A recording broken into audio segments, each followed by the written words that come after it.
ഞായറാഴ്ച തോറുമുള്ള വചന ധ്യാനത്തിലേക്ക് ഏവർക്കും സ്വാഗതം. ഇന്ന് ലൂക്കോസിൻ്റെ സുവിശേഷം 15-ാം അധ്യായത്തിൽ 3 മുതൽ 8 വരെയുള്ള വാക്യങ്ങളിൽ രേഖപ്പെടുത്തിയിരിക്കുന്ന ഒരു ഉപമ, അതായത് സ്വർഗരാജ്യത്തിൻ്റെ അല്ലെങ്കിൽ ദൈവരാജ്യത്തിൻ്റെ സ്വഭാവത്തെ സൂചിപ്പിക്കുന്ന 3 ഉപമകളുടെ സമാഹാരമാണ് 15-ാം അധ്യായം, ലൂക്കോസിൻ്റെ സുവിശേഷം 15-ാം അധ്യായം. അതിൽ ആദ്യത്തെ ഉപമയായ കളഞ്ഞുപോയ ആടിൻ്റെ ഉപമ, അല്ലെങ്കിൽ കളഞ്ഞുപോയ ആടിനെ പറ്റിയുള്ള ഉപമ 3 മുതൽ 8 വരെയുള്ള വാക്യങ്ങളിൽ രേഖപ്പെടുത്തിയിരിക്കുന്നു. അതിനെ ആസ്പദമാക്കി ചില ചിന്തകൾ എൻ്റെ ജീവിത അനുഭവത്തോടുള്ള ബന്ധത്തിൽ, പ്രത്യേകിച്ച് എൻ്റെ ഏറ്റവും വലിയ പരിമിതികളിൽ ഒന്നായ ഒരു ന്യൂനതയോടുള്ള ബന്ധത്തിൽ ഏവരുമായി ഒരുമിച്ച് ചിന്തിക്കുക എന്നതാണ് ഉദ്ദേശിക്കുന്നത്. ഇത് കേൾക്കുന്ന ഏവർക്കും ആത്മീയമായ അനുഗ്രഹവും പ്രചോദനവും പകർന്നു തരട്ടെ എന്ന് ആത്മാർത്ഥമായി ആഗ്രഹിക്കുന്നു, പ്രാർത്ഥിക്കുന്നു. ഉപമ എന്താണ്? യേശു പറയുന്നു, ഒരുത്തന് 100 ആടുണ്ടായിരുന്നു എന്ന് നിങ്ങൾ സങ്കല്പിക്കുക. അവൻ ആട്ടിടയനാണ്. അവൻ്റെ ചുമതലയിലുണ്ടായിരുന്ന 100 ആടുകൾ അടങ്ങിയിരുന്ന ഈ ആട്ടിൻകൂട്ടം അവനതിനെ കാര്യക്ഷമമായി വളരെ സ്നേഹത്തോടുകൂടെ വലിയ കരുതലോടെ നോക്കിപ്പോറ്റി വന്നു. ഒരു ദിവസം അതിലൊരാടിനെ കാണാതായി. അവൻ എന്തു ചെയ്യും? സഹായിപ്പാൻ മറ്റാരുമില്ല. ആരെയെങ്കിലും ഏൽപ്പിച്ചിട്ട്, ബാക്കിയുള്ള 99 ആടിനെയും ആരെയെങ്കിലും ഏൽപ്പിച്ചിട്ട് ഈ കാണാതെ പോയ ആടിനെ അന്വേഷിച്ച് പോകാനുള്ള സാഹചര്യമില്ല. വളരെ സാഹസികമായൊരു തീരുമാനം അവൻ എടുക്കുകയാണ്. എന്താണ്? ഈ ബാക്കിയുള്ള 99 ആടുകളെയും ഒരു സ്ഥലത്ത് ആക്കിയിട്ട് കാണാതെ പോയ ആടിനെ അന്വേഷിച്ച് അവൻ യാത്രയാകുകയാണ്. അതിനെ കണ്ടെത്തുന്നതുവരെയും അന്വേഷിക്കുകയും കണ്ടെത്തിയ ശേഷം വളരെ ആഹ്ലാദത്തോടെ സന്തോഷത്തോടെ മടങ്ങി വന്ന് അതിൻ്റെ കൂട്ടത്തോട് ചേർക്കുകയും ചെയ്യുന്ന വലിയ സന്തോഷത്തിൻ്റെ അനുഭവം പോലെയാണ് ദൈവരാജ്യത്തിൻ്റെ അവസ്ഥ എന്ന് യേശു സൂചിപ്പിക്കുന്നു. ഈ ഒരു ഉപമ എന്നെ വളരെയധികം സ്വാധീനിച്ചിട്ടുണ്ട് എന്ന് പറഞ്ഞാൽ അത് അടിസ്ഥാനരഹിതമായ ഒരു അവകാശവാദമായിരിക്കും. എന്നെ നന്നേ പീഡിപ്പിച്ചിട്ടുണ്ട് എന്ന് പറഞ്ഞാൽ കുറച്ചുകൂടെ അത് സത്യമായിത്തീരും. എന്തുകൊണ്ടാണ് ഈ ഉപമ എന്നെ പീഡിപ്പിക്കുന്നത്, എനിക്ക് മനോവ്യഥ ഉണ്ടാക്കുന്നത്? എൻ്റെ അല്പത്തരത്തെപ്പറ്റി എൻ്റെ അല്പത്തരത്തെപ്പറ്റി കുറ്റബോധം ജനിപ്പിക്കുന്നത് എന്നത് സൂചിപ്പിക്കുകയും അതിൻ്റെ ആത്മീയമായ യുക്തി വെളിപ്പെടുത്തുകയും മാത്രമാണ് ഉദ്ദേശിച്ചിരിക്കുന്നത്. അതുകൊണ്ട് നിങ്ങൾക്ക് വിരോധമില്ലെങ്കിൽ ഞാൻ എൻ്റെ ജീവിതാനുഭവങ്ങളോട് ഉള്ള ബന്ധത്തിൽ ഈ ഒരു ഉപമയെ സമീപിക്കട്ടെ. എൻ്റെ ജീവിതത്തിൽ അനേക വർഷങ്ങളിൽ, കുറഞ്ഞതൊരു 30 വർഷമെങ്കിലും, ഭാരതത്തിൽ അനേകയിടങ്ങളിലും അനേക രാജ്യങ്ങളിലും വലിയ മീറ്റിങ്ങുകളെ അഭിസംബോധന ചെയ്യുവാനുള്ള അവസരം എനിക്ക് ലഭിച്ചിട്ടുണ്ട്. ഞാനൊരു കാലത്ത് നമ്മുടെ മലയാള ഭാഷയിൽ പറയുന്നത് പോലെ വാലേൽ തീ പിടിച്ചതുപോലെ ഓടി നടന്ന് സുവിശേഷം പ്രസംഗിക്കുക മാത്രമല്ല, പല വിധത്തിലുള്ള ഇൻ്റർനാഷണൽ കോൺഫറൻസുകളിലും സെമിനാറുകളിലും പങ്കെടുക്കുകയും പല ജനകീയ പ്രസ്ഥാനങ്ങളുടെ ഭാഗമാക്കുകയും അങ്ങനെ വലിയ പുരുഷാരങ്ങളോട് ഉള്ള സഹകരണത്തിൽ അനേക അനുഭവങ്ങളിൽ ആയിത്തീരുവാനുള്ള അവസരം എനിക്കുണ്ടായി. ആ കാലം അത്രയും എനിക്ക് മനസ്സിലാകാതെ പോയ വളരെ വിലയേറിയ ഒരു ആത്മീയമായ സത്യം, ആ അനുഭവത്തിൽ നിന്ന് തുലവും വ്യത്യസ്തമായി ഇപ്പോൾ വാർദ്ധക്യത്തിൻ്റെ അവസ്ഥയിൽ ആയിരിക്കുന്നത് കൊണ്ട് എനിക്ക് മനസ്സിലാകുവാനിടയായ വളരെ അമൂല്യമായ വിലയേറിയ ഒരു ആത്മീയ സത്യമാണ് എനിക്ക് ഏവരുമായി പങ്കിടാനുള്ളത്. ഇങ്ങനെ വളരെ തിരക്കിട്ട ഒരു പൊതുപ്രവർത്തകൻ, വചന ശുശ്രൂഷകൻ, ഒരു പരിധിവരെ ചിന്തകൻ, നിരൂപകൻ, ചിലരുടെയൊക്കെ കണ്ണിൽ ബുദ്ധിരാക്ഷസൻ എന്നൊക്കെ ഉള്ള ഈ ഒരു അവസ്ഥയിൽ ഇങ്ങനെ കഴിഞ്ഞുകൂടിയ നാളുകളിൽ എനിക്ക് വലിയ വലിയ പുരുഷാരവുമായി നിരന്തര ബന്ധമുണ്ടായിരുന്നു. പക്ഷേ എനിക്ക് വ്യക്തികളോട് വലിയ ബന്ധമില്ലായിരുന്നു.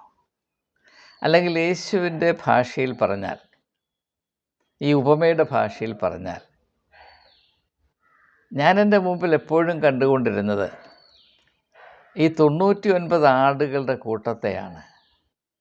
ആ നഷ്ടപ്പെട്ടു പോയ ഒരാടില്ലേ, അതിനെ തിരിച്ചറിയുവാനോ അതിനോടുള്ള ബന്ധത്തിൽ എൻ്റെ തന്നെ വ്യക്തിത്വത്തെ ശുദ്ധീകരിക്കുവാനോ എനിക്ക് സാധിച്ചില്ല എന്ന് ഞാൻ തിരിച്ചറിഞ്ഞപ്പോഴേക്കും കാലം നന്നേ വൈകിയിരുന്നു. ഇതെൻ്റെ ജീവിതത്തിൽ അസ്തമിക്കാത്ത ഒരു ദുഃഖം, ഒരു നഷ്ടബോധം തന്നെയാണ്. അതിൻ്റെ വ്യാപ്തി എത്ര വലുതാണ് എന്ന് ഭാഷയിൽ കൂടെ എന്നെ കേൾക്കുന്നവരെ പറഞ്ഞ് മനസ്സിലാക്കുവാൻ എനിക്ക് കഴിയുന്നില്ലല്ലോ എന്നതിനെപ്പറ്റി എനിക്ക് സങ്കടമുണ്ട്. ഈ ഒരു അവസ്ഥ വളരെ കൃത്യമായി മനസ്സിലാക്കേണ്ടതുള്ളതുകൊണ്ട് ഞാനത് ആവർത്തിക്കാൻ പോവുകയാണ്. ഞാൻ അനേക വർഷങ്ങൾ വളരെയധികം ധൃതി പിടിച്ച് വലിയ ജോലി തിരക്കിലായി, പലപ്പോഴും വിശ്രമം പോലുമില്ലാതെ ഓടി നടന്ന് പല പ്രസ്ഥാനങ്ങളിലും സ്ഥാപനങ്ങളോടുള്ള സഹകരണത്തിലും ജനകീയ മുന്നേറ്റത്തിലുമൊക്കെ പങ്കെടുത്ത് നടന്നപ്പോൾ എൻ്റെ അനുഭവങ്ങൾ പുരുഷാരത്തോടുള്ള ബന്ധമായിരുന്നു. അതിൽ വ്യക്തികളോടുള്ള ബന്ധം നന്നേ കുറവായിരുന്നു. അത് എൻ്റെ വ്യക്തിത്വത്തിൻ്റെ ദാരിദ്ര്യമായിട്ടാണ് ഞാനിപ്പോൾ തിരിച്ചറിയുന്നത്. അതുകൊണ്ട് തന്നെ വ്യക്തികളോട് ബന്ധം പുലർത്തുവാനും അവർക്കാവശ്യമായ ആത്മീകമായ ശുശ്രൂഷ, അവർക്ക് പ്രസക്തമായ ആത്മീകമായ ശുശ്രൂഷ നിർവഹിപ്പാനും ഉള്ള കഴിവ് ശുഷ്കിച്ചു പോയി എന്നത് ഒരു സത്യം തന്നെയാണ്.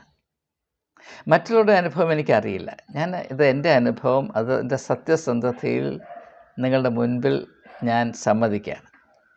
എൻ്റെ ഏറ്റവും വലിയ പരിമിതികളിലൊന്ന്, എനിക്ക് അനേക പരിമിതികളുണ്ട്, വളരെയധികം പരിമിതികളുണ്ട്. സാധാരണ മറ്റെല്ലാവരേക്കാളും കൂടുതൽ പരിമിതികൾ എനിക്കുണ്ട്. അതിൽ വളരെയധികം എന്നെ ദുഃഖിപ്പിക്കുന്ന പരിമിതികളിൽ ഒന്ന് ഇതാണ്: കാണാതെ പോയ ആടിനെ അന്വേഷിക്കുകയും അതിൻ്റെ അവസ്ഥ സൂക്ഷ്മമായി മനസ്സിലാക്കുകയും അതിനെ യഥാസ്ഥാനത്താക്കുവാൻ പര്യാപ്തമായ ഒരു ആത്മീകമായ ശുശ്രൂഷ നിർവഹിക്കുന്നതിലും നിലനിർത്തുന്നതിലും ഞാൻ പരാജയപ്പെട്ടു എന്ന് പറഞ്ഞാൽ അത് ശരിയാവില്ല. അതിൽ ഞാൻ വേണ്ടതുപോലെ ശ്രദ്ധ കൊടുക്കാഞ്ഞത് കൊണ്ട് അതിനോടുള്ള ബന്ധത്തിൽ വേണ്ടത്ര വളർച്ച പ്രാപിപ്പാൻ എനിക്ക് കഴിയാതെ പോയി എന്നത് എൻ്റെ ജീവിതത്തിൽ ഈ കാലങ്ങളിൽ എന്നെ അലട്ടുന്ന ഏറ്റവും വലിയ ഒരു വേദനയാണ്. ഇത് ഞാൻ ദൈവസന്നിധിയിൽ എന്ന പോലെ നിങ്ങളുടെ മുൻപിലും സമ്മതിക്കുകയാണ്, ഏറ്റുപറയുകയാണ്. എന്നാൽ ഈ ഒരു വെളിച്ചത്തിൽ ഈ ഒരു സത്യം ഞാൻ എന്നെപ്പറ്റി തിരിച്ചറിഞ്ഞതുകൊണ്ട് നസ്രയനായ യേശുവിനെ പറ്റിയുള്ള എൻ്റെ ബഹുമാനം 1000 ഇരട്ടി വർദ്ധിച്ചു എന്ന യാഥാർത്ഥ്യം കൂടെ ഞാൻ ഈ തരുണത്തിൽ സൂചിപ്പിക്കട്ടെ. യേശുവിൽ ഞാൻ ഇപ്പോൾ കാണുന്ന അത്ഭുതങ്ങളിൽ വലിയ അത്ഭുതം എന്താണ്? അവൻ പുരുഷാരത്തോട് ബന്ധം പുലർത്തി. നമുക്കറിയാം, പർവ്വതപ്രസംഗത്തിൽ അവൻ പുരുഷാരത്തെ കണ്ടിട്ട് മലമേൽ കയറി അവരെ ഉത്ബോധിപ്പിച്ചു. അതേസമയം തൻ്റെ ശിഷ്യന്മാരെ അടുത്ത് വിളിച്ചിരുത്തിയിട്ടാണ് ആ ഉത്ബോധനം നടത്തുന്നതൊക്കെ നമുക്ക് അറിയാവുന്ന കാര്യമാണ്. എന്നാൽ ലൂക്കോസിൻ്റെ സുവിശേഷം 19-ാം അധ്യായത്തിൽ രേഖപ്പെടുത്തിയിരിക്കുന്ന ശ്രദ്ധേയമായ സംഭവം അതായത് എരിഹോ പട്ടണത്തിൽ വെച്ച് യേശു സഖായെ കണ്ടുമുട്ടുന്ന സംഭവം നിങ്ങൾ പരിശോധിച്ചാൽ എൻ്റെ ജീവിതത്തിൻ്റെ പരിമിതി എന്താണെന്നും യേശുവിൻ്റെ വ്യക്തിത്വം ആ ഒരു യാഥാർത്ഥ്യത്തോടുള്ള ബന്ധത്തിൽ നാം പരിഗണിക്കുമ്പോൾ എത്ര അപ്രമേയമായിരുന്നു, അപാരമായിരുന്നു, അത്ഭുതജനകമായിരുന്നു എന്ന് മനസ്സിലാക്കാൻ കഴിയും. അവിടെ നാം കാണുന്നത് യേശു ഒരു പുരുഷാരത്തിൻ്റെ ഭാഗമായി മുന്നേറുകയാണ്. എന്നാൽ ഒരു സ്ഥലത്ത് വരുമ്പോൾ അവിടെ കാട്ടത്തിയിൽ കയറിയിരുന്ന ഒരു മനുഷ്യൻ, എൻ്റെ പേര് സഖായി എന്നാണ്, നമുക്കവിടെ പരിചിതമാണ് ആ സംഭവം. അവൻ കാട്ടത്തിൽ കയറിയിരുന്നത് ആരും അവനെ കാണാതെ, ആരുടെയും ശ്രദ്ധയിൽപ്പെടാതെ അവന് ഈ നസ്രയനായ യേശുവിനെ ഒരു നോക്ക് കാണണം, അത്ര മാത്രമേ ഉള്ളൂ. അവൻ യേശുവുമായി ബന്ധം പുലർത്തുവാൻ യാതൊരു ലക്ഷ്യമോ പ്രതീക്ഷയോ ഇല്ലായിരുന്നു. അങ്ങനെ സാധിക്കുമെന്ന് അവൻ സ്വപ്നത്തിൽ വിചാരിച്ചതല്ല. യേശു അവനെ ഗൗനിക്കുമെന്നോ അവനെ നോക്കുമെന്നോ അവന് വേണ്ടി എവിടെയെങ്കിലും ഒരു നിമിഷം നിൽക്കുമെന്നോ പ്രതീക്ഷിക്കുവാൻ അവന് യാതൊരു വകയുമില്ലായിരുന്നു. ആകപ്പാടെ അവൻ പ്രതീക്ഷിച്ചത് ആ വഴിയെ കടന്നു പോകുന്ന ജനലക്ഷങ്ങളുടെ പ്രതീക്ഷയായ അഡ്രസ്സില്ലാത്ത ഈ മനുഷ്യനില്ലേ, എന്തുകൊണ്ടാണ് ആബാലവൃദ്ധം ജനങ്ങളും അവൻ്റെ പുറകെ പോകുന്നത്? അവൻ ഏത് തരത്തിലുള്ള മനുഷ്യനാണ്? അവൻ്റെ രൂപം എന്താണ്? അവൻ്റെ നിറമെന്താണ്?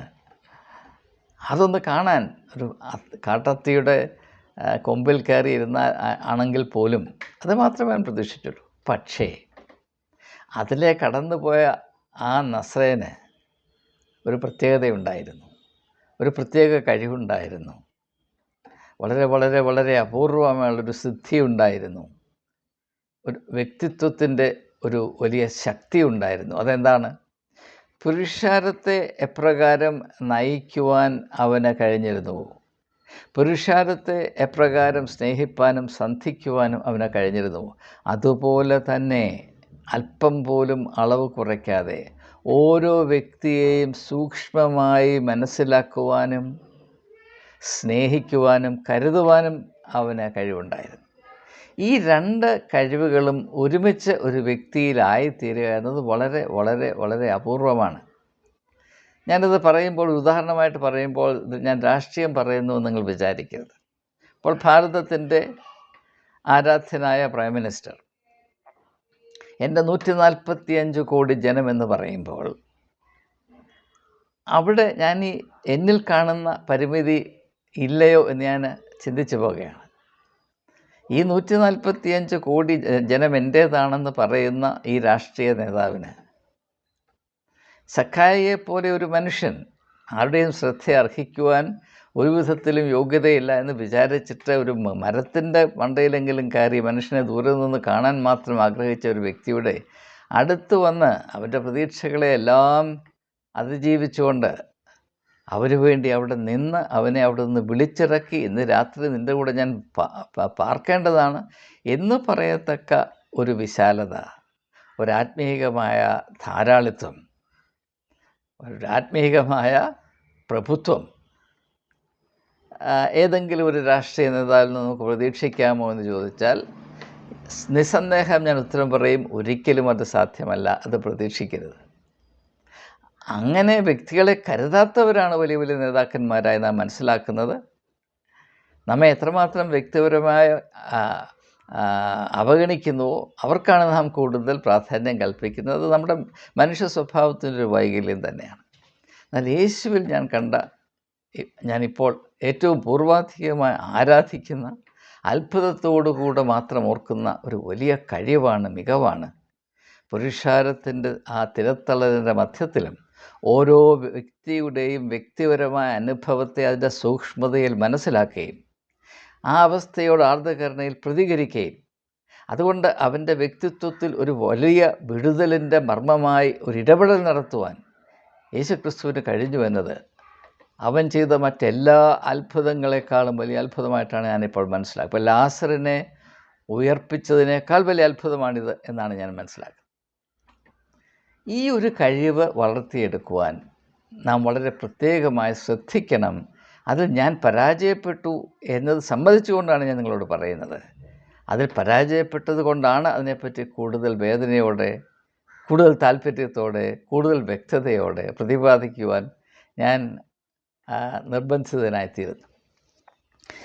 ഇത് എൻ്റെ ശ്രദ്ധയിൽപ്പെട്ട ശേഷം ഞാൻ സുവിശേഷങ്ങളെ കണ്ണുമടച്ചിരുന്ന് അല്പം ധ്യാനിച്ചപ്പോൾ എൻ്റെ മനസ്സിൽ പൊന്തി വന്ന ചില രംഗങ്ങൾ മാത്രം നിങ്ങളുടെ ശ്രദ്ധയിൽപ്പെടുത്തി അത് സംബന്ധമായി ഉള്ള ചില ചിന്തകൾ കൂടെ ഒന്ന് പരാമർശിച്ച് ഈ ധ്യാനം പര്യവസാനിപ്പിക്കാം എന്നാണ് കരുതുന്നത്. ചില സംഭവങ്ങൾ മാത്രം നമുക്കെടുക്കാം. മർക്കോസിൻ്റെ സുവിശേഷം 2-ാം അധ്യായത്തിൽ നമുക്ക് വളരെ പരിചയമുള്ളൊരു സംഭവമുണ്ട്. ഒരു പക്ഷവാത രോഗിയെ 4 ആൾ ഒരു കട്ടിലേൽ കിടത്തി ചുമന്ന് യേശുവിൻ്റെ സമീപത്തെ കൊണ്ടുവരുന്നു. അവന് സൗഖ്യം കിട്ടേണ്ടതിന് വേണ്ടി ഈ 4 പേര് തന്നെ അവനെ മറ്റ് അനേകം ആളുകളുടെ അടുത്ത് ഇതിന് മുൻപ് കൊണ്ടുപോയിട്ടുള്ളതാകുന്നു. എന്നാൽ അവരാരും അവൻ്റെ അവസ്ഥയുടെ സത്യം തിരിച്ചറിയുന്നതിൽ വിജയിച്ചില്ല. അതുകൊണ്ട് തന്നെ അവന് വിടുതലുണ്ടായില്ല. എന്തുകൊണ്ടാണ് യേശു ആ വ്യക്തിയെ അവൻ്റെ അടുത്ത് കൊണ്ടുവരുമ്പോൾ തന്നെ അവൻ്റെ അവസ്ഥയുടെ സത്യം എന്താണെന്ന് ഒരു വലിയ ആത്മീയമായ വെളിപ്പെടുത്തൽ പോലെ, ദൈവികമായ വെളിപ്പെടുത്തൽ പോലെ പറയുന്ന, മകനെ നിൻ്റെ പാപം ക്ഷമിച്ചു തന്നിരിക്കുന്നു. ആ വ്യക്തിയുടെ അവസ്ഥ എന്ത് എന്ന് വ്യക്തിപരമായ സൂക്ഷ്മതയിൽ തിരിച്ചറിയുവാൻ യേശുവിന് കഴിവുണ്ടായിട്ടാണ് ആ സത്യം യേശു തിരിച്ചറിഞ്ഞത് എന്ന് ദയവായി മനസ്സിലാക്കുക. ഇനി മറ്റൊരു ഉദാഹരണം നോക്കുമ്പോൾ ഞാൻ പലതവണ പരാമർശിച്ചിട്ടുള്ളതാണ്. യോഹന്നാൻ്റെ സുവിശേഷം 4-ാം അധ്യായത്തിൽ ശമരിക്കാരുടെ സ്ത്രീയുള്ള സംഭാഷണം. യേശു അവളെ കണ്ടുമുട്ടുന്നതിന് മുൻപ് മറ്റ് 6 പുരുഷന്മാരെ അവൾ കണ്ടുമുട്ടിയതാണ്. അവരാരും തന്നെ ആ സ്ത്രീയുടെ വ്യക്തിത്വത്തിൻ്റെ പ്രത്യേകമായ അവസ്ഥയെപ്പറ്റി അല്പം പോലും ബോധമുള്ളവരോ കരുതലുള്ളവരോ ആയിരുന്നില്ല എന്നത് ആ സ്ത്രീയുടെ ജീവിതത്തിൻ്റെ ശാപമായിരുന്നു. എന്നാൽ അവളെ ഒരു വ്യക്തിയായി തിരിച്ചറിയുകയും അവളുടെ ജീവിതത്തിൻ്റെ സൂക്ഷ്മതയിൽ സ്ഥിതി ചെയ്യുന്ന സത്യത്തെ തിരിച്ചറിഞ്ഞ് അതിൽ കൂടെ സത്യം നിങ്ങളെ സ്വതന്ത്രരാക്കും എന്ന ആ വലിയ യാഥാർത്ഥ്യം അവളുടെ ജീവിതത്തിൽ അർത്ഥവത്തായി തീരത്തക്കവണ്ണം അവളുടെ ജീവിതത്തിൽ ഒരു പുതിയ ആരംഭം പ്രദാനം ചെയ്യുവാൻ യേശുവിന് കഴിഞ്ഞത് യേശുവിൻ്റെ ഈ പ്രത്യേകമായ കഴിവിൻ്റെ അടിസ്ഥാനത്തിലാണ് എന്നാണ് ഞാനിപ്പോൾ മനസ്സിലാക്കുന്നത്. പുരുഷാരത്തെ മാത്രം അറിയുകയും പുരുഷാരത്തിൻ്റെ ആരവത്തിൽ അർമാദിക്കുകയും ചെയ്ത് മാത്രം കഴിയുന്ന ആധുനിക യുഗത്തിലെ ഒരു രാഷ്ട്രീയ നേതാവിനെ പോലെ, ഒരു ഡെമഗോഗിനെ പോലെ ആയിരുന്നു യേശുവെങ്കിൽ, വ്യക്തികളുടെ അവസ്ഥയുടെ സൂക്ഷ്മത, ആർദ്രതയുടെ ആ ഹൃദയത്തുടിപ്പിൽ മനസ്സിലാക്കുവാനുള്ള പ്രത്യേകമായ കഴിവ് യേശുവിൻ്റെ ആത്മീയ വ്യക്തിത്വത്തിന് ഇല്ലായിരുന്നുവെങ്കിൽ ശമരിക്കാരുടെ സ്ത്രീയുടെ ജീവിതത്തിൽ ഒരു വിടുതൽ ഉണ്ടാകുമായിരുന്നില്ല എന്നതാണ്. അത്രമാത്രം പ്രാധാന്യമർഹിക്കുന്നൊരു വിഷയത്തെയാണ് നാം മനസ്സിലാക്കാൻ ശ്രമിക്കുന്നതെന്ന് ദയവായി ഓർക്കണമേ എന്ന് ഞാൻ അപേക്ഷിക്കുകയാണ്. അതുപോലെ തന്നെ നാം എന്തെല്ലാം സംഭവങ്ങളെടുത്താലും മർക്കോസിൻ്റെ സുവിശേഷം 1-ാം അധ്യായത്തിൻ്റെ 16 മുതൽ 18 വരെയുള്ള വാക്യങ്ങളിൽ യേശു ഗലീല കടൽ തീരത്ത് നടക്കുമ്പോൾ അവിടെ മീൻ പിടിച്ച ശേഷം വല നന്നാക്കിക്കൊണ്ടിരുന്ന 2 സഹോദരന്മാർ അവരെ അഭിസംബോധന ചെയ്തുകൊണ്ട്, നിങ്ങൾ എന്നെ അനുഗമിപ്പീൻ, ഞാൻ നിങ്ങളെ മനുഷ്യരെ പിടിക്കുന്നവരാക്കും എന്നവരോട് പറയുന്നത് അവരുടെ വ്യക്തിത്വത്തിൻ്റെ പ്രത്യേകത, അതിൽ മറഞ്ഞിരിക്കുന്ന ആ വലിയ സാധ്യത, അതിൻ്റെ മറഞ്ഞിരിക്കുന്ന മാഹാത്മ്യം തിരിച്ചറിയുവാനുള്ള പ്രത്യേകമായ കഴിവുണ്ടായിട്ടാണ്. അങ്ങനെ കാണുന്നവരെ എല്ലാം അഭിസംബോധന, നിങ്ങൾ എൻ്റെ പുറകെ വന്നാൽ ഞാൻ നിങ്ങളെ മനുഷ്യരെ പിടിക്കുന്നവരാക്കുമെന്നൊന്നും യേശു പറഞ്ഞില്ല. ശീമോനോടും അവൻ്റെ സഹോദരനായ അന്ത്രയോസിനോടുമാണ് ഇത് പറയുന്നത്. അവരെ അത്രമാത്രം സൂക്ഷ്മമായി മനസ്സിലാക്കിയിട്ടാണ്. അതുപോലെ മത്തായിയുടെ സുവിശേഷം 9-ാം അധ്യായത്തിൻ്റെ 9-ാം വാക്യത്തിൽ നാം മറ്റൊരു പരാമർശം കാണുന്നുണ്ട്. അവിടെ ചുങ്കസ്ഥലത്തിരുന്ന് ചുങ്കം പിരിച്ചുകൊണ്ടിരുന്നൊരു മനുഷ്യനുണ്ടായിരുന്നു. അവൻ്റെ പേര് സക്കായി എന്നായിരുന്നു. അവൻ എത്രയോ പേരെ കണ്ടവരാണ്, എത്രയോ പേർ അവനെ കണ്ടവരാണ്. അവരുടെ കണ്ണിൽ സക്കായി ചുങ്കം പിരിക്കുന്ന ഒരു പിരിവുകാരൻ മാത്രമാണ്. പക്ഷേ യേശു അവനെ കാണുന്നത് അവൻ്റെ വ്യക്തിത്വത്തിൻ്റെ പ്രത്യേകതയും അതിൻ്റെ മാഹാത്മ്യവും അതിൻ്റെ സാധ്യതയും പൂർണ്ണമായി മനസ്സിലാക്കിയിട്ടാണ്. അതുകൊണ്ട് അവൻ്റെ ജീവിതത്തിൻ്റെ ഒരു വലിയ മാഹാത്മ്യമേറിയ വഴിത്തിരിവായി ആ കൂടിക്കാഴ്ച പര്യവസാനിച്ചുവെന്ന് നമുക്കറിയാം. ചുങ്കം പിരിച്ചുകൊണ്ടിരുന്ന സക്കായി ഏറ്റവും മാഹാത്മ്യമേറിയ ഒരു സുവിശേഷം എഴുതിയ ഒരു ശിഷ്യനായി മാറി എന്ന് പറയുമ്പോൾ ഈ ഒരു പ്രത്യേകമായ കഴിവിൽ അടങ്ങിയിരിക്കുന്ന സാധ്യതയുടെ അപാരത, മനോഹാരിത, ആവേശജനകമായ സാധ്യതകൾ എത്ര വലുതാണ്, മാഹാത്മ്യമേറിയതാണ് എന്ന് നമുക്ക് മനസ്സിലാക്കാൻ സാധിക്കും. അതുപോലെ നിങ്ങൾ ഏതു സംഭവം യേശുക്രിസ്തുവുമായുള്ള സംവാദത്തിലേർപ്പെട്ട വ്യക്തികളുടെ അനുഭവം വെച്ച് നിങ്ങൾ നോക്കുമ്പോൾ ഞാൻ ഈ പറയുന്ന മർമ്മം 100% അന്വർത്ഥമാണ് എന്ന് മനസ്സിലാക്കാൻ കഴിയും. നാം പ്രത്യേകിച്ച് ഈ കാലഘട്ടത്തിൽ പ്രത്യേകമായി ശ്രദ്ധിക്കേണ്ട ഒരു മർമ്മം ഇതാണ്. മനുഷ്യന് നഷ്ടപ്പെട്ടു കൊണ്ടേയിരിക്കുന്ന വലിയ വലിയ കഴിവുകളുണ്ട്. നമുക്കറിയാം, ഓരോ കാലഘട്ടം, ഓരോ യുഗങ്ങൾ വഴിമാറിക്കൊണ്ടേയിരിക്കുമ്പോൾ മനുഷ്യൻ പുതിയ പുതിയ ജീവിത അവസ്ഥയിലേക്കും സാംസ്കാരികമായ മേഖലയിലേക്കും പ്രവേശിച്ചു കൊണ്ടേയിരിക്കുമ്പോൾ അവൻ്റെ ചില പ്രത്യേക കഴിവുകളും അവൻ നഷ്ടപ്പെട്ടുകൊണ്ടേയിരിക്കുകയാണ്.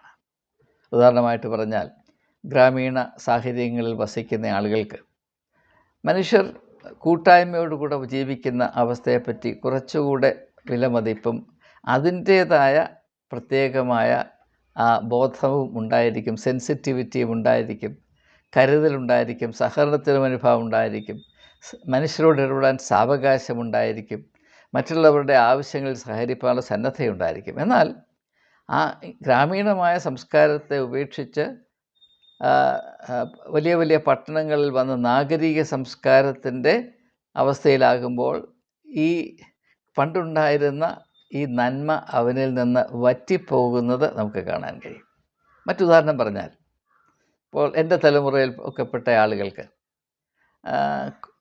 മനസ്സുകൊണ്ട് മെൻ്റൽ മാത്തമാറ്റിക്സ്, ഇപ്പം 52 + 33 + 110 + 206 + 500 ഇത് കൂട്ടാൻ പറഞ്ഞാൽ ഞങ്ങളെപ്പോലുള്ളവർക്ക് വലിയ പ്രശ്നം ഉണ്ടാവില്ല. എന്നാൽ അതിനുശേഷം കാൽക്കുലേറ്റർ വന്നു, പിന്നെ കമ്പ്യൂട്ടർ വന്നു. ഇപ്പോഴുള്ള ആളുകൾക്ക് അങ്ങനെ മെൻ്റൽ മാത്തമാറ്റിക്സ് അത്ര എളുപ്പമല്ല. കാരണം അനായാസമായി ഇങ്ങനെയുള്ള കാര്യങ്ങൾ ചെയ്യാനുള്ള സാങ്കേതിക വിദ്യ നമുക്കുള്ളത് കൊണ്ട് നമ്മുടെ പണ്ടുണ്ടായിരുന്ന വിദ്യ നമുക്ക് നഷ്ടപ്പെട്ടു. അതുപോലെ നമുക്കറിയാം, നാം ഉപയോഗിക്കുന്ന കമ്പ്യൂട്ടറിൽ ഓട്ടോമാറ്റിക് സ്പെൽ ചെക്കുണ്ട്. അതുകൊണ്ട് ഇപ്പോൾ ആളുകൾക്ക് സ്പെല്ലിങ്ങിനെ പറ്റി വലിയ പിടിയൊന്നുമില്ല. അത് ചില വലിയ വലിയ അപകടങ്ങൾ ഉണ്ടാക്കി വെക്കും. ഞാൻ പണ്ട് ക്രിസ്ത്യൻ മെഡിക്കൽ അസോസിയേഷൻ ഓഫ് ഇന്ത്യയുടെ ഒരു ഉന്നത ചുമതലയിലിരുന്ന വ്യക്തി ഒരു പുസ്തകം എഴുതി. അപ്പോൾ അതിൻ്റെ മാനുസ്ക്രിപ്റ്റ് എന്നെ ഏൽപ്പിച്ചിട്ട് പറഞ്ഞു, ഇതൊന്ന് വായിച്ച് ഒന്ന് എഡിറ്റ് ചെയ്ത് തരാമോ എന്ന് ചോദിച്ചു. അപ്പം ഞാനത് വായിച്ചപ്പോൾ എനിക്ക് വലിയ ഷോക്കുണ്ടായി. കാരണം അതിൽ ആദ്യം മുതൽ അവസാനം വരെ സെയിൻറ്റ് ഫ്രാൻസിസ് ഓഫ് അസീസിയെ പറ്റി പല പരാമർശങ്ങളുണ്ട്. In that book there were several references to saint Francis of Assisi. അതിൽ ആദ്യം മുതൽ അവസാനം വരെ അത് പ്രിൻ്റ് ചെയ്തിരിക്കുന്നത് സെയിൻറ്റ് ഫ്രാൻസിസ് ഓഫ് അസാസിൻ എന്നാണ്. Saint Francis of assassin, Assisi ASSASI, അസാസിനായി ASSASSIN. അത് ഓട്ടോമാറ്റിക് സ്പെൽ ചെക്ക് കൊണ്ടുവന്ന് വരുന്ന പരിപാടിയാണ്. അതെൻ്റെ ശ്രദ്ധയിൽപ്പെട്ടില്ലായിരുന്നുവെങ്കിൽ ആ പുസ്തകം പ്രിൻ്റ് ചെയ്ത് വരികയും അത് വായിക്കുന്നവരൊക്കെയും സെയിൻറ്റ് ഫ്രാൻസിസ് മനുഷ്യരെ കൊല്ലുന്നവരാണ്, അല്ലെങ്കിൽ മനുഷ്യരെ കൊല്ലുന്നവരുടെ നാട്ടിൽ നിന്ന് വരുന്നവരാണെന്ന് മാത്രം മനസ്സിലാക്കാൻ ഇടയാകുമായിരുന്നു.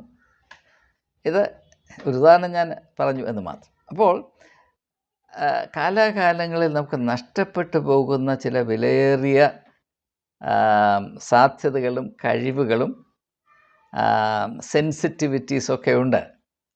നമുക്കറിയാം, കൂട്ടുകുടുംബങ്ങളിൽ ജനിച്ചു വളർന്ന കുഞ്ഞുങ്ങൾക്ക് മറ്റുള്ളവരുമായി പരസ്പരം സഹകരിപ്പാനും പരസ്പരം സഹായിപ്പാനും സഹിക്കുവാനും കുറച്ചുകൂടെ കഴിവുണ്ട്. ഗ്രാമപ്രദേശങ്ങളിൽ, ഞാൻ ഗ്രാമപ്രദേശത്ത് വളർന്ന മനുഷ്യനാണ്. അപ്പോൾ ഞങ്ങളുടെ ഇടയിൽ ലൈൻ ബസ് എന്നൊക്കെ പറയുന്നത് ചിലപ്പം 8 മണിക്ക് വരേണ്ടത് 9 മണിക്ക്, അല്ലെങ്കിൽ 9-9:30 മണി. ആർക്കും അതിനെപ്പറ്റി ഒരു പരാതി ഉണ്ടായിരുന്നില്ല. ഇന്ന് ഒരു ബസ് അല്ലെങ്കിൽ ട്രെയിന് വരുന്നതിൽ 5 മിനിറ്റ് 10 മിനിറ്റ് ഇട്ടാൽ ആളുകൾക്ക് വളരെയധികം ശ്വാസമുട്ടലുണ്ടാകാറുണ്ട്. അത് ക്ഷമ നശിച്ചു പോയി എന്നതുകൊണ്ടാണ്. അപ്പം ഇങ്ങനെ മാറ്റങ്ങൾ വരും. അങ്ങനെ മാറ്റങ്ങൾ ബാഹ്യലോകത്തിൽ സംഭവിക്കുന്നത് കൊണ്ട് ആ ബാഹ്യലോകവുമായി താതാത്മ്യം പ്രാപിച്ച് വളർന്നു വരുന്ന മനുഷ്യർക്ക് അതിൻ്റേതായ വലിയ വലിയ നഷ്ടങ്ങൾ സംഭവിച്ചുകൊണ്ടിരിക്കുന്നു. അതിലൊന്നാണ് വ്യക്തികളെ അവരുടെ വ്യക്തിപരമായ അവസ്ഥയുടെ സൂക്ഷ്മതയിൽ, സത്യസന്ധതയിൽ മനസ്സിലാക്കി അവരോട് അനുകമ്പയോടും സർഗാത്മകതയോടും അവരുടെ വിടുതലിന് നിദാനമായി തീരത്തക്ക വിധത്തിൽ സ്നേഹത്തോടും ചുമതലയോടും ഇടപെടുവാനുള്ള സാവകാശമോ ആത്മീയമായ ഒരു തിരിച്ചറിവോ, ഒരു സെൻസിറ്റിവിറ്റി ആൻഡ് ഡിസേൺമെൻ്റ് എന്ന് പറയും, അത് നമുക്ക് നഷ്ടപ്പെട്ടു പോയിക്കൊണ്ടേയിരിക്കുന്ന കാലഘട്ടമാണ്.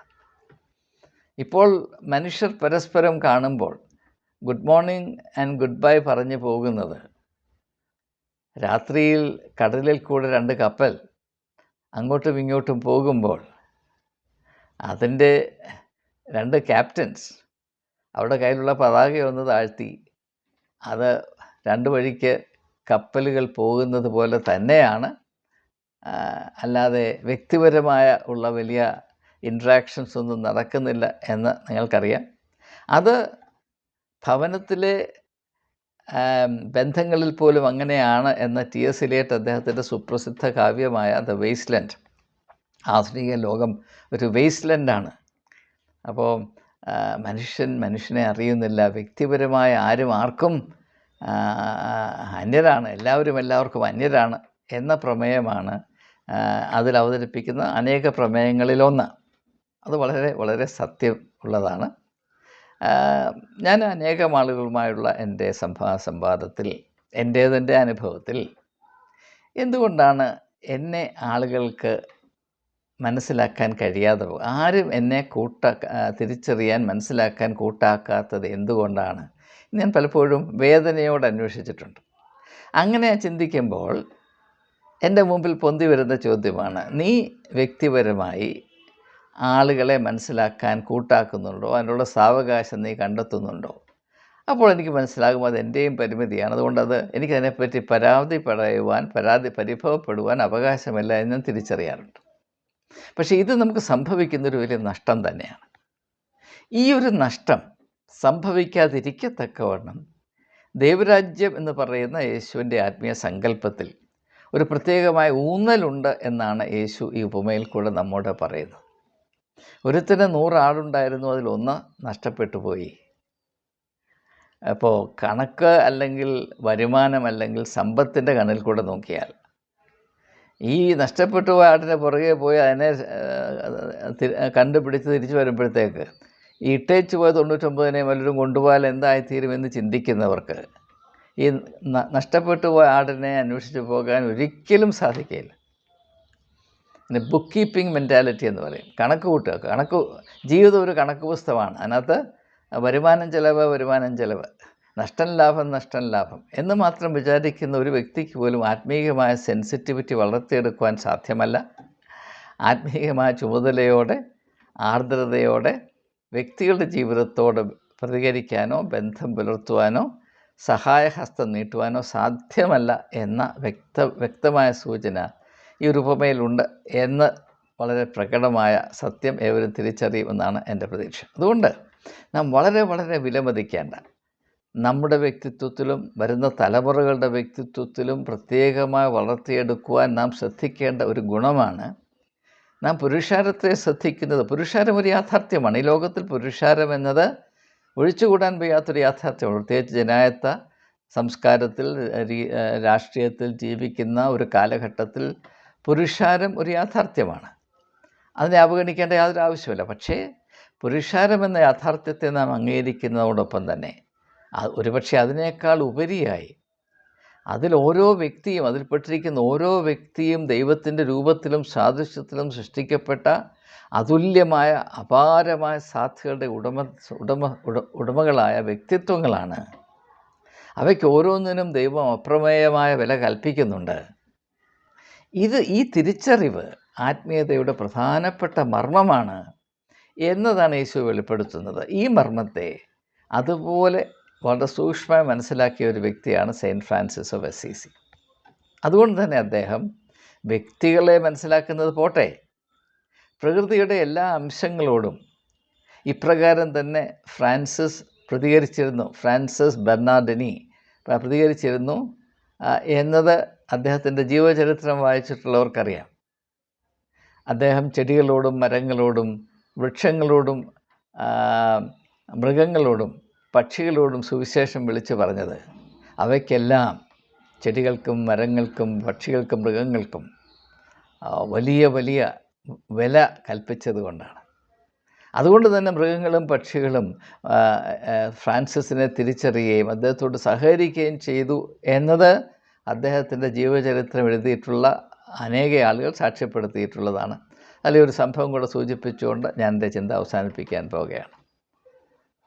അദ്ദേഹം ജീവിച്ചിരുന്ന അസീസിയിൽ അവിടെ കൂടുതലും ആട്ടിടയന്മാരുടെ ഒരു പട്ടണമായിരുന്നു ആ കാലത്ത്. അപ്പോൾ ഈ ആടുകളെ പിടിച്ച് തിന്നുന്ന ചെന്നായ്ക്കൾ ആ കാലത്ത് വലിയ ശല്യം ചെയ്തു. പ്രത്യേകിച്ച് ഒരു ആടുകളെ പിടിക്കാൻ വളരെ വിദഗ്ധമായി പ്രവർത്തിക്കുന്ന ഒരു ചെന്ന. അതേത് ചെന്നായാണെന്ന് അവിടുത്തെ ആട്ടിടയന്മാർക്ക് തിരിച്ചറിയാം. അപ്പോൾ അവരൊരു മീറ്റിംഗ് കൂടിയിട്ട് തീരുമാനിച്ചു, ഈ ചെന്നായെ കൊന്നിട്ട് തന്നെ കാര്യം, എന്നാൽ മാത്രമേ നമ്മുടെ ആടുകൾക്ക് സംരക്ഷണം ഉണ്ടാകുകയുള്ളൂ. അവരങ്ങനെ തീരുമാനിച്ചു എന്ന് ഫ്രാൻസിസിൻ്റെ ചെവിയിലെത്തി. അദ്ദേഹം കടന്നു അവരോട് പറഞ്ഞു, നിങ്ങൾ എനിക്ക് 3 ദിവസം അവധി തരണം. അവർ സമ്മതിച്ചു. അദ്ദേഹം കാട്ടിലേക്ക് കയറിപ്പോയി. 3 ദിവസം കഴിഞ്ഞപ്പോൾ അദ്ദേഹം ഈ ചെന്നായുമായി തിരിച്ചു വരുന്നത് അവർ കാണുകയാണ്. ഈ 3 ദിവസം കൊണ്ട് ഫ്രാൻസിസ് ആ ചെന്നായെ മാനസാന്തരപ്പെടുത്തി. പിന്നെ ചരിത്രകാരന്മാർ പറയുന്നത്, ഈ ചെന്ന അദ്ദേഹത്തിൻ്റെ കൂടെ അദ്ദേഹത്തിൻ്റെ ആശ്രമത്തിൽ പാർക്കുകയും അദ്ദേഹം പ്രാർത്ഥിക്കുമ്പോഴൊക്കെ അദ്ദേഹത്തിൻ്റെ കൂടെ പ്രാർത്ഥനയിൽ പങ്കെടുക്കുകയും ചെയ്യുമായിരുന്നു എന്നത് കടങ്കഥയല്ല, അങ്ങനെ സംഭവിച്ചു എന്ന് അദ്ദേഹത്തിൻ്റെ ജീവചരിത്രം വായിച്ചാൽ സത്യമായി രേഖപ്പെടുത്തിയിരിക്കുന്നത് നിങ്ങൾക്ക് കാണാൻ കഴിയും. അത് G.K. ചെസ്റ്റർട്ടൺ എഴുതിയ അതിമനോഹരമായ, വായിച്ചാൽ നിങ്ങളുടെ മനസ്സ് സന്തോഷം കൊണ്ട് നിറയുന്നൊരു പുസ്തകമുണ്ട്. സെയിൻറ്റ് ഫ്രാൻസിസ് ഓഫ് അസീസി എന്നാണ്, SAINT ഫ്രാൻസിസ് ഓഫ് അസീസി. അതിനകത്ത് ഈ സംഭവം രേഖപ്പെടുത്തിയിട്ടുണ്ട്. നിങ്ങളത് വായിച്ചാൽ, ഞാനിത് ഭാവന കൊണ്ട് കണ്ടുപിടിച്ച അല്ലെന്ന് നിങ്ങൾക്ക് മനസ്സിലാകും. അങ്ങനെയുള്ള സാധ്യതയുണ്ട്. അത് നമ്മൾ സുവിശേഷത്തിൽ പലയിടങ്ങളിലും ഈ സാധ്യതയുടെ പടിവാതിക്കൽ നാം എത്തി നിൽക്കുകയാണ്. അതുകൊണ്ട് ഇപ്പോൾ കുഷ്ഠരോഗി പറയുകയാണ്, നീ ഒരു വാക്ക് പറഞ്ഞാൽ എനിക്ക് സൗഖ്യം വരും. കാരണം എൻ്റെ അവസ്ഥയുടെ പ്രത്യേകത, ആർദ്രകരുണയുടെ വ്യക്തിത്വം കൊണ്ട് തിരിച്ചറിഞ്ഞ് നീ ഒരു വാക്ക് കൽപ്പിച്ചാൽ എനിക്ക് സൗഖ്യം വരും, യാതൊരു സംശയമില്ല.